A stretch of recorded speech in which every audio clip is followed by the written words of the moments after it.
Hallo und guten Abend, meine Damen und Herren. Ich heiße Sie herzlich willkommen zur K-Pop Moms Evening Show hier auf YouTube. Mit dem heutigen Thema The Best of K-Pop Mom in 2020. Ich hoffe, ihr habt viel Spaß dabei und the show goes on.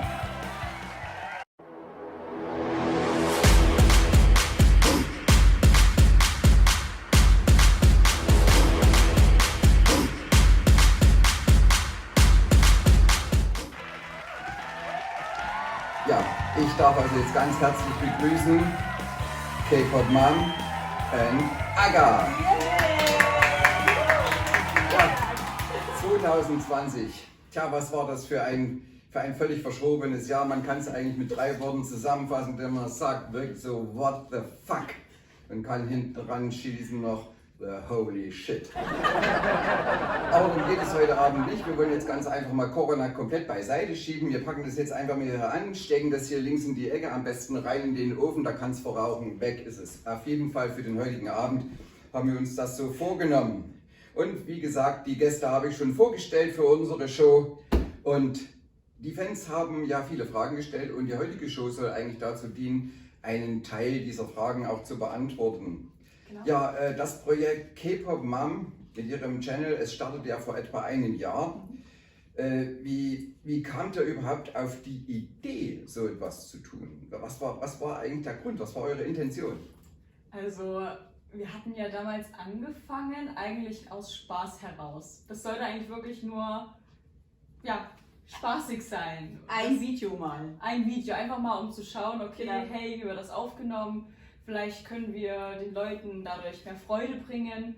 Und deswegen haben wir das dann einfach mal aufgenommen und hochgeladen, einfach nur aus Spaß. Und dann hatten wir plötzlich so viel positive Rückmeldungen bekommen, dass wir gesagt haben, okay, komm, wir machen noch ein Video. Habt ihr überhaupt damit gerechnet, dass es in irgendeiner Form die Unterstützung gibt? Nee, also ich habe ja eher gedacht, ich kriege negative Meinungen, weil ich ja nicht in dieses Jugendgenre mehr passe. Und habe eigentlich so gedacht, oh Gott, es werden bestimmt viele schreiben, ja, was will jetzt die ältere Dame da? Vielleicht noch höflich ausgedrückt. Und es war ja auch nur so zum Spaß gedacht, weil ich ja so auf Ethis abgefahren bin und dann immer bei diesen Videos mich so gefreut habe, wenn die was dargeboten haben und Agneta gesagt hat, oh Mutti, wir müssten das eigentlich mal aufnehmen, wie du reagierst. Und da kam dann diese Idee im Prinzip. Das ist natürlich schon großartig. Ne? Also ich meine, da kann man wieder mal sehen, auch alte Eisen lassen sich irgendwo noch schmieden und wenn es für den Geschmack ist, auch für K-Pop. Genau, was ja doch an sich in seiner Grundsache jetzt auch von der Ausbreitung her eher für Jugendliche gedacht war.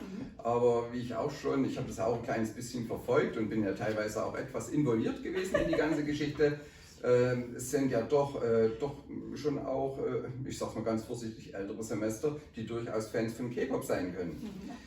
Ja, ihr scheint euch ja etwas in der K-Pop-Szene auszukennen. Wie lange hört ihr das eigentlich schon an? Seit wann seid ihr überhaupt auf diese Begeisterung gekommen? Also bei mir ist das jetzt, glaube ich, schon 2,5 Jahre. Und ich habe das damals zum allerersten Mal in der Universität kennengelernt, durch ein Seminar. Und fand das so interessant, dass ich mich dann privat mehr damit auseinandergesetzt habe. Und ja, bin dann im Grunde genommen in das berühmte K-Pop-Loch reingefallen und konnte nicht mehr aufhören, die Musik anzuhören. Also kann man so sagen, das Studium hat bei dir tatsächlich was genützt? Ja, es hat mal was genützt. Gut, das ist natürlich ja schon mal ganz gut. Und K-Pop Mom, wie war es bei dir? Ja, bei mir war es ein bisschen anders, da ja Agneta in diesem K-Pop-Loch war, hat sie dann irgendwann ein Fan-Event gewonnen und durfte ATEEZ live treffen. Und das hat sie uns dann hinterher gezeigt und ich war eigentlich nicht so erfreut, mir das ganze Konzert anzugucken und dann auch noch dieses Event treffen.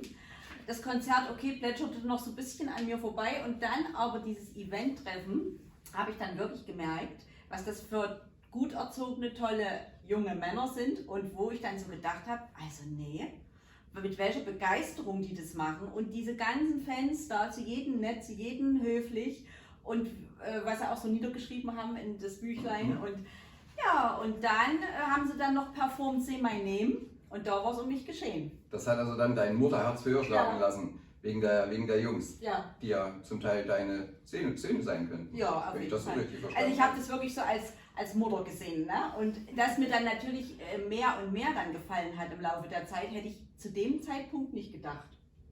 Letztlich war es ja so gewesen, ihr habt mich ja dann irgendwann mal mit beeinflusst. Ne? Ich bin ganz ehrlich, also am Anfang hat es mich sogar etwas genervt, denn ich dann nach Hause gekommen bin, hier lief wirklich am Computer in meinem Arbeitszimmer, auf sämtlichen iPads, auf den iPhones, es lief überall K-Pop.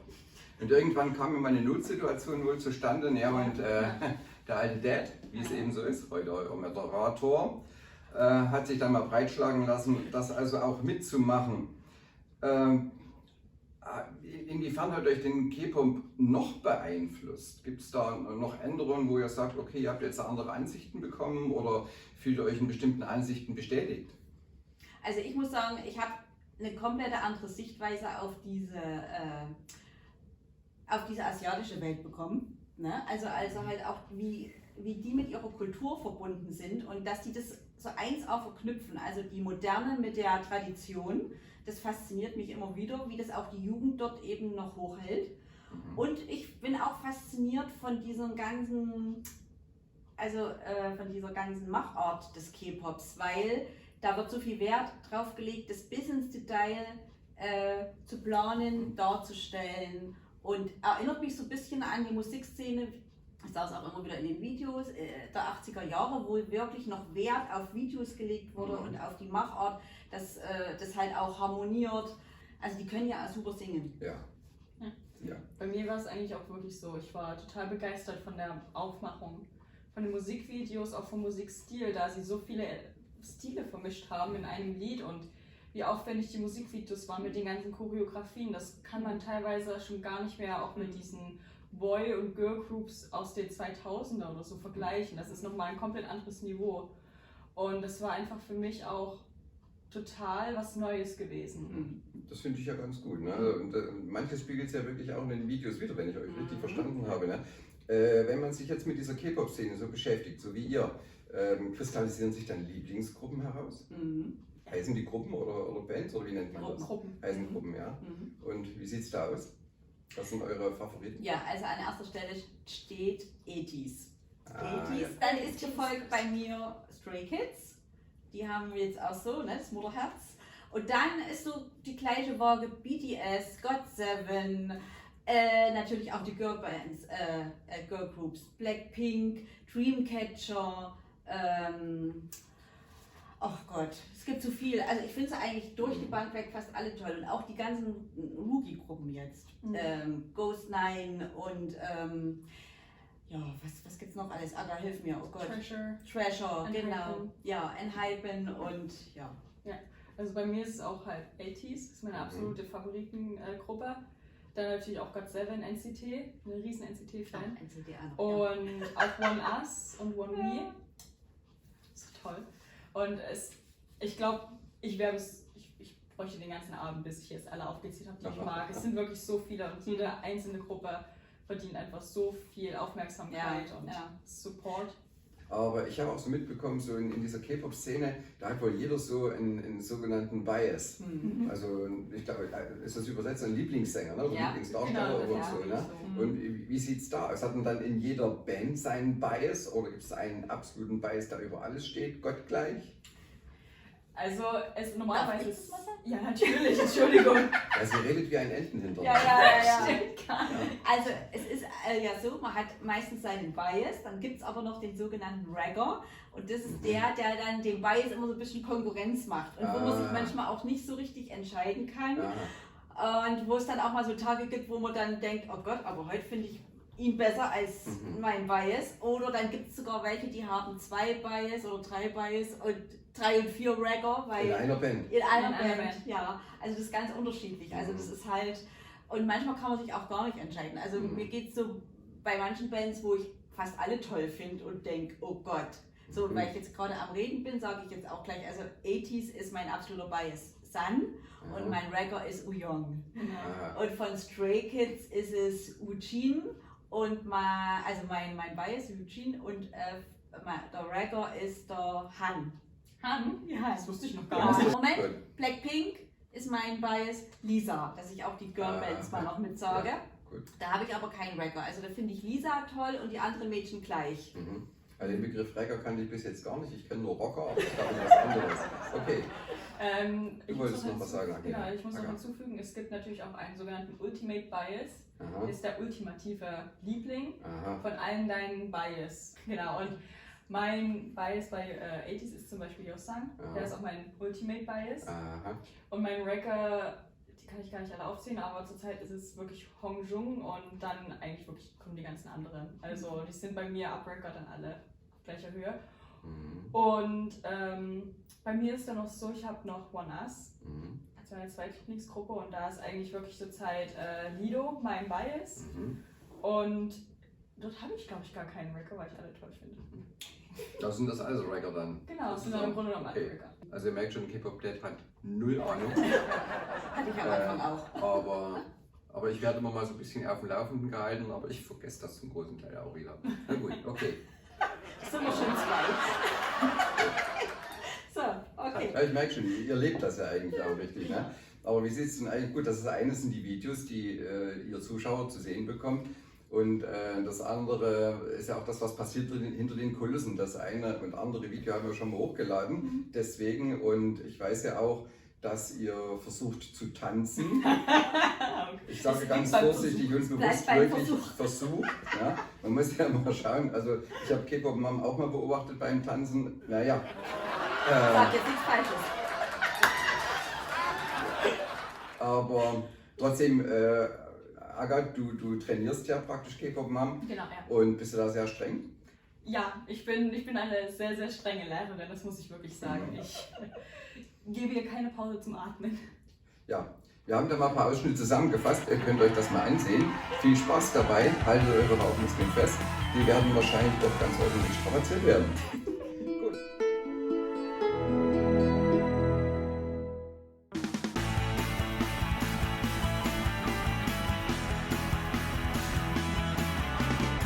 Guten Abend, meine Damen und Herren. Ich begrüße Sie sehr herzlich zur aktuellen Kamera. Weil du bist wie so ein Kellner, der hier 2 Tabletts hat. Mit dem Motto, ich darf die jetzt aber nicht lassen hier. Oh, Scheiße!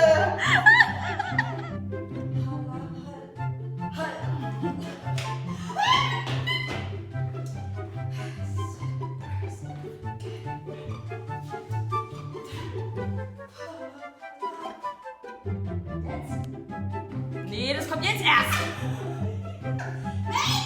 Mann!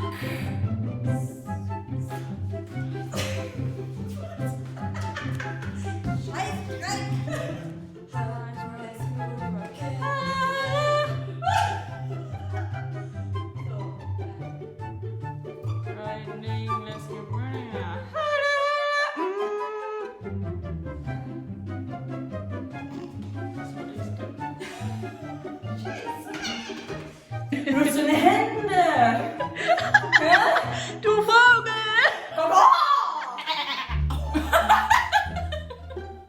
Nein, das habe ich jetzt nicht gehört.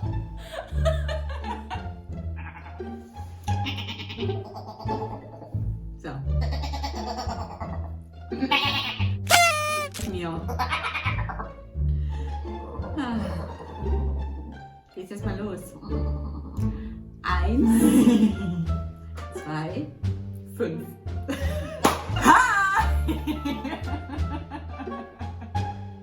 Two, 1, 2, 3, 4. Willkommen zurück! Willkommen zurück. 1, 2, 3.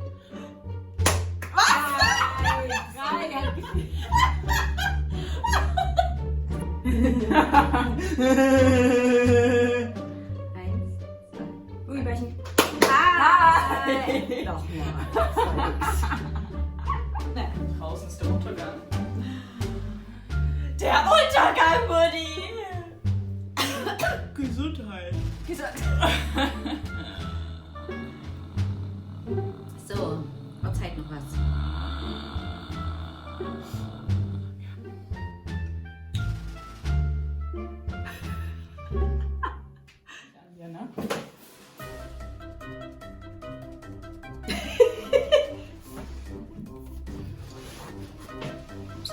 Die sind unbewusst hier.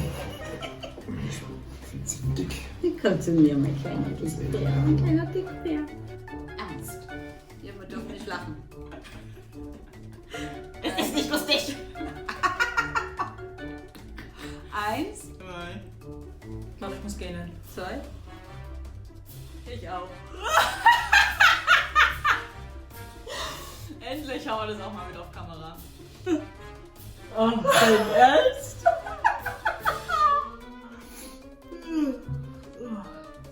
Hi!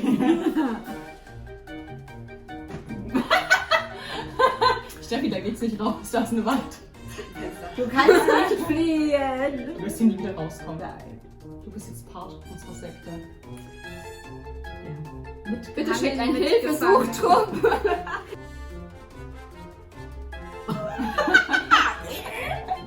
Also mit beiden mal glatt ziehen.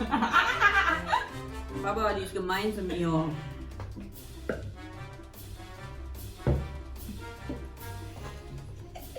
Ich sehe dich gleich auf deinen Schoß und verdeck dich. Yay! Oh Gott. Was? Hast du jetzt zu Satan gebetet oder was? Das ist aber ein Live-Auftritt. Ja, wie oft denn noch? Meine Fresse, was ist denn heute mit deinem Gehirn los? Ist es auf Standby oder was? Anschalten, aufwachen. I'm dangerous. Nein. Nein. Das ist wie mit Josang, er ist trotzdem niedlich.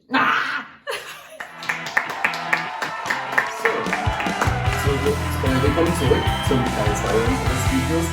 Wow, also das war ja schon ganz ordentliche Tanzeinlagen. Gut, ich habe zum Teil schon ein bisschen was anderes erwartet.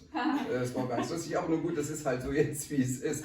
K-Pop Mom, du, man kann ja sagen, du bist jetzt eine sogenannte YouTuberin. Ja. Was würdest du denn eigentlich beruflich gerne machen, wenn du keine YouTuberin wärst jetzt?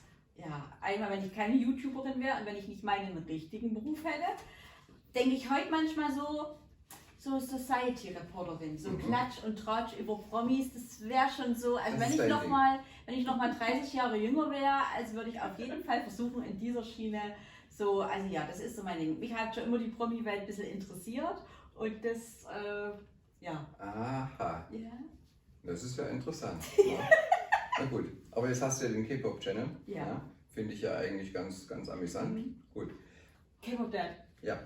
Ich habe jetzt auch mal noch eine Frage. Ich Ein weiß, du bist heute der Fragesteller und Moderator, aber das hat mich jetzt, das lag jetzt so auf meiner Seele. Und wir hatten ja auch sogar Fragen bekommen, die dich bezogen haben. Und eine Frage war natürlich, wie du denn überhaupt zu K-Pop stehst, wie du das jetzt findest, wo du jetzt natürlich auch so ein bisschen mit im Channel eingebunden bist. Ja, ich hatte es ja schon mal gesagt gehabt. Am Anfang hat es mich tatsächlich ein bisschen genervt, aber ganz einfach, man kommt von einem doch recht arbeitsreichen Tag nach Hause. Und wie gesagt, und dann K-Pop aus allen Ecken der Wohnung, aber letztendlich, wenn ich es nüchtern betrachte, es ist eine Musikrichtung, die gefällt mir. Ich bin sicherlich nicht Fan von allen Dingen, die ich gesehen und gehört habe, aber es sind doch einige Titel dabei, ohne dass ich das jetzt zuordnen kann, zu welcher Gruppe, die mir doch recht gut gefallen. Aber was mir bei K-Pop gefällt, das ist schon auch die Machart der Videos. Also da können sich viele andere Labels doch schon eine ganz, ganz große Scheibe abschneiden. Mit welcher Exaktheit, auch mit dem Zusammenspiel von Farben, von Outfits, von Hintergründen, dann natürlich schöne Autos, schöne Motorräder, schöne Mädchen, was natürlich auch was für K-Pop wert ist. Ja, und wie gesagt, ich finde es gut. Wir merken ja schon, dass du ein großer Fan von Autos bist. Ja. Und Motorrädern. Ja. Es kam natürlich auch die Frage auf, wie du denn überhaupt den DeLorean von Zurück in die Zukunft findest. Ja, das war damals eine ganz heiße Kiste, der DeLorean, ein wunderschönes Auto, mit den Flügeltüren ganz hervorragend aufgebaut. Ja, gibt es leider nicht mehr zu kaufen und wenn, dann, ich weiß nur, die werden also extrem teuer versteigert. Also ich habe da mal eine Zahl gehört, da ging wohl für $900.000 mal noch weg, irgendwo, ne? Ja, Aga, ich habe gehört, dass du auch eigene Songs schreibst und du hast ja einen Teil davon auch auf dem K-Pop Mom Channel, hast du noch nicht veröffentlicht. Du hast dein eigenes kleines Nebenprojekt noch laufen. Genau. Darf ich den Namen nennen? Ja. Und zwar gibt es noch einen Channel, das lohnt sich wirklich dort mal reinzugucken, der heißt Agneta D. Auch auf YouTube findet ihr das. Und würdest du denn dann auch später mal deine eigenen Songs, die du schreibst, auf dem Channel der K-Pop Mom veröffentlichen? Also meine eigenen Songs werde ich wahrscheinlich nicht auf den K-Pop Mom Channel hochstellen, weil dieser Channel wirklich für K-Pop und für Reaction-Videos ist natürlich. Aber ich werde weiterhin auf meinem eigenen Channel und auch auf Instagram, auf meiner Seite, werde ich weiterhin meine kleinen Projekte hochladen, meine eigenen Songs auch. Also, und wer Interesse hat, der kann dann dort vorbeischauen. Ja, das finde ich ganz gut. Also wie gesagt, wenn ihr Interesse an solchen Dingen auch habt, dann schaut mal vorbei, es lohnt sich. Das sage ich nicht nur als Vater von der AGA, sondern das ist schon eine tolle Sache, die sie da macht. Wäre auch schön, wenn sie da ein bisschen Unterstützung erfahren würde durch euch. Ja, klingt alles sehr aufregend und spannend. Wie sieht es denn generell mit der Zukunft des Channels aus? Habt ihr da weitere Pläne, weitere Visionen, was euch noch so vorschwebt, wie sich das entwickeln soll? Also über die Zukunft des Channels, wir haben uns da ehrlich gesagt noch nicht so viele Gedanken drüber gemacht. Wir versuchen immer neue Ideen aufzuwerfen, die auch umzusetzen. Zum Beispiel haben wir jetzt auch mal auf japanische Poplieder reagiert und haben da tolles Feedback bekommen. Deswegen denken wir, dass wir das jetzt auch öfters in unserem Programm mit aufnehmen werden. Ich hatte auch mal jetzt die Idee gehabt, da ich ja sehr, sehr gerne koreanische Dramen anschaue, vielleicht könnte man da auch einfach mal so wie kleine Reviews darüber drehen, wie man die Serie fand, ob die zu empfehlen ist, was einem vielleicht besonders gut gefallen hat, was aber auch voraussetzt, dass meine liebe Mutti diese auch anschauen würde, was sie bisher noch nicht getan hat. Ja, da hapert es immer etwas ja mit der Zeit. Nein, nicht mit der Zeit, du hast aber keine Lust. Wir müssen mal sehen, wie wir das zeitlich hinkriegen, aber ich denke, vielleicht hin und wieder mal mit.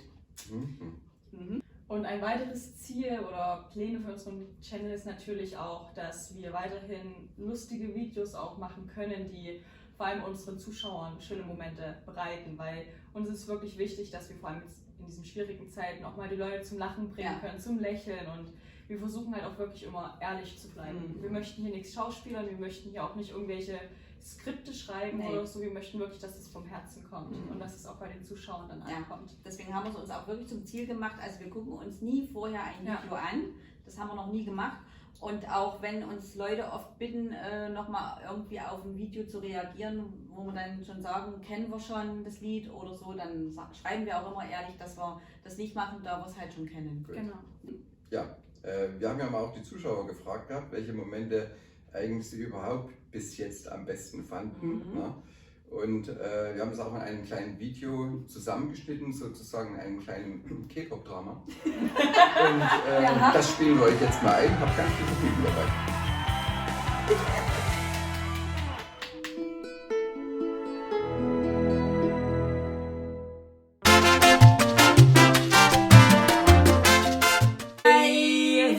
Zurück zu einem neuen Video hier auf dem seriösen Kanal der K-Pop Mom. Wir möchten heute ganz seriös auf Oh My Girl mit Nonstop reagieren. Ja. Genau. Und das heute ganz seriös, weil wir nur seriös reagieren. Und nie irgendwie chaotisch sind. Nein. Hat es jemand behauptet? Hi! Willkommen zurück zu einem neuen Video. Oh Gott. Hi!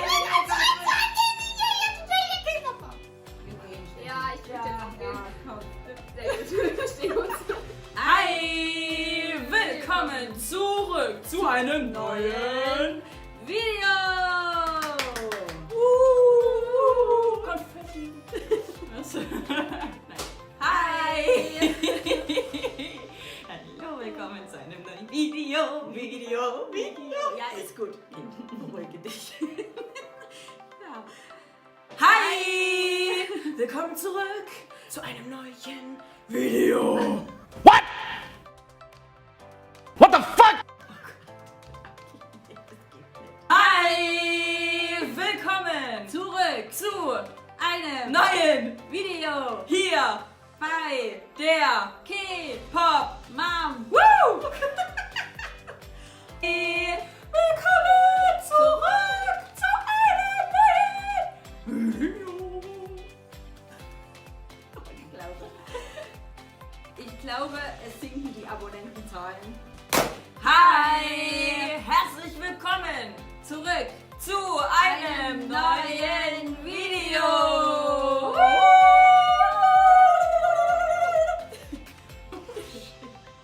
Hi! Willkommen zurück zu einem neuen Video!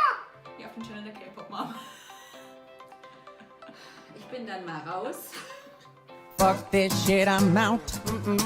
Fuck this shit, I'm out. Es tut mir leid. Mensches Kinder. Hey! Willkommen!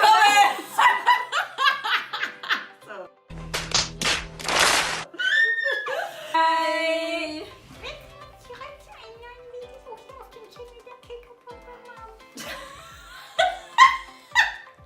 Willkommen zurück zu einem neuen Video hier auf dem Channel der K-Pop Mom. So, ich gehe mal ganz kurz raus mit dem Kind. Hi! Herzlich willkommen zurück zu einem neuen Video hier auf dem Channel der K-Pop Mom. I will find you. And I will kill you. Hi! Willkommen zurück zu einem neuen Video. Hier auf dem Channel der K-Pop Mom. Herzlich willkommen. Ja. Wir Wir werden heute Funny Moments reacten von God God Seven, Seven. eine Try Not to Laugh or Smile Challenge. Wir geben gerade unser Bestes. Hi! Willkommen zurück! Zu einem neuen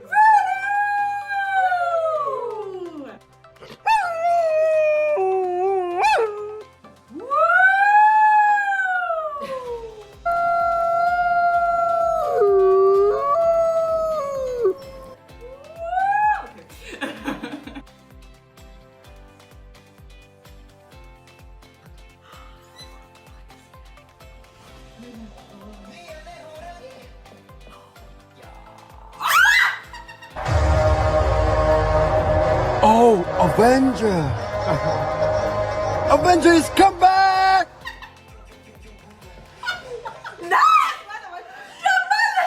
Kai! Das war Kai, ne? Das war Kai. Das war total.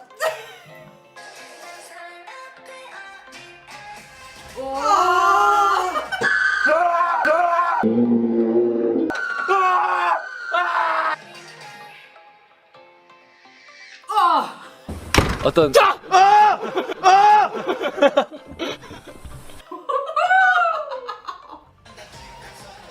Halt, stopp! Den Part singt Yosan? Das ist Den Part singt hab dir's Yosan? gesagt. Ich hab gedacht, Samba. Nein. Ich hab dir gesagt, das klingt wie Yosan. Das singt so ein Wa? Das singt... Das singt... Nein, das singt Yosan. Atme mal. Ja!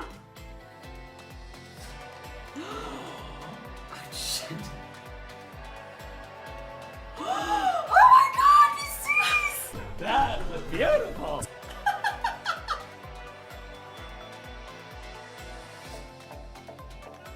Oh, ich will den Wolf haben. Oh, ich habe gleich überall Gänsehaut. Ich auch. Ja. Oh, und die Outfits schon wieder. Die Outfits sind Hammer. Die Outfits. Oh. Was hast du denn zu Die den Outfits Outfits? sind, hä? aber das sind schön. Tolle Mädels. Ja, ne? Genau. Ja. So, weiter geht's.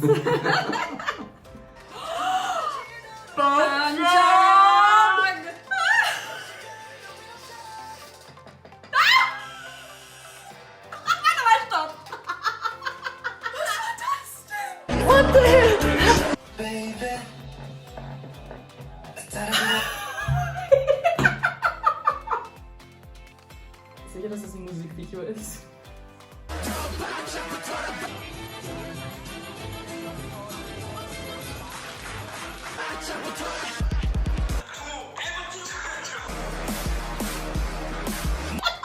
Was ist denn jetzt passiert? Hallo? Von diesem total niedlichen Ja. zu diesem, was auch immer da passiert ist. Ja, es ist. Oh mein Gott. It is very good.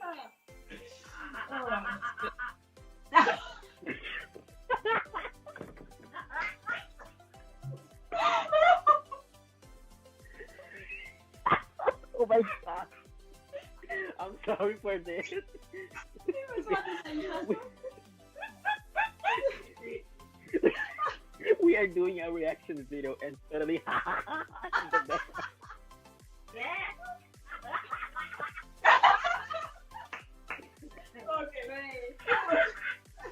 you will have to cut. You will have to cut that out.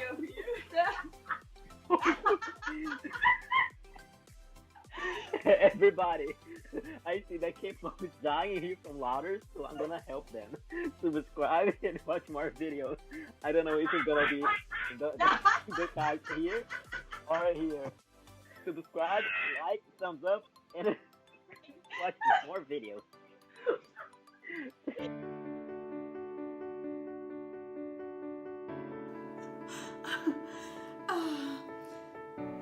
Oh mein Gott. K-Pop-Mom kämpft schon wieder mit den Tränen. Oh Mama. 사실 민기가 Weil diese Musik ist, es geht mir sofort so in den Körper, Ja. diese Melodie.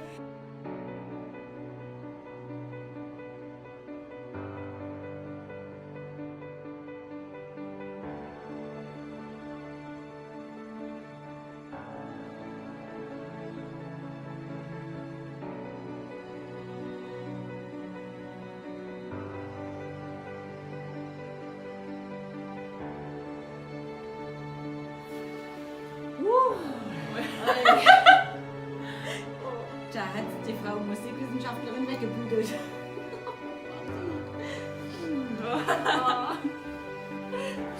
Alles gut.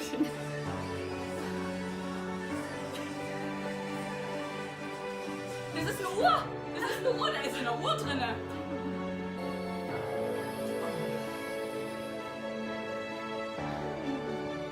Oh, das ist so ergreifend.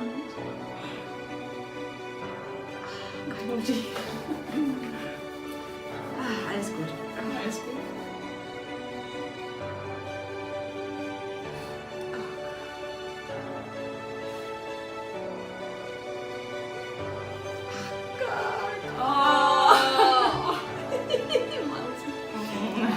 Alles gut, ich weine nicht, ich hab nur Ja, in den ja, Augen. ja, sie hat bloß was. Oh. Ich kämpfe gerade ein bisschen mit den Tränen. Oh.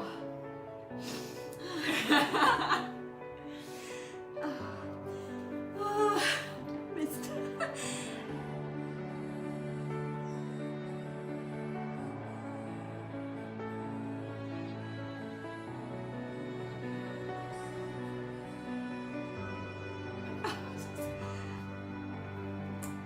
Entschuldigung fürs Weinen. Ja, wir können jetzt.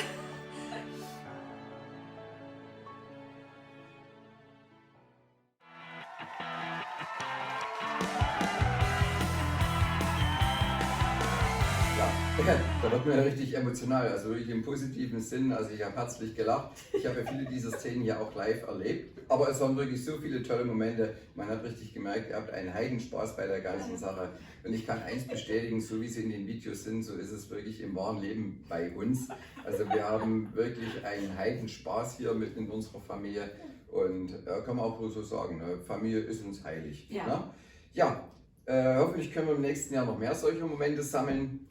Und leider muss ich sagen, wir kommen jetzt schon langsam zum Schluss unserer Show. Und wir bedanken uns ganz recht herzlich für euer Zusehen, für euer Interesse und wünschen euch ein wunderschönes Weihnachtsfest. Und sollten wir uns noch nicht so schnell wieder hören, dann auch einen guten Rutsch in das neue Jahr. Bleibt vor allem gesund und wir hoffen auf ein Wiedersehen auf unserem K-Pop-Channel im nächsten Jahr. Bis dahin, nochmal, bleibt gesund, macht's gut. Tschüss.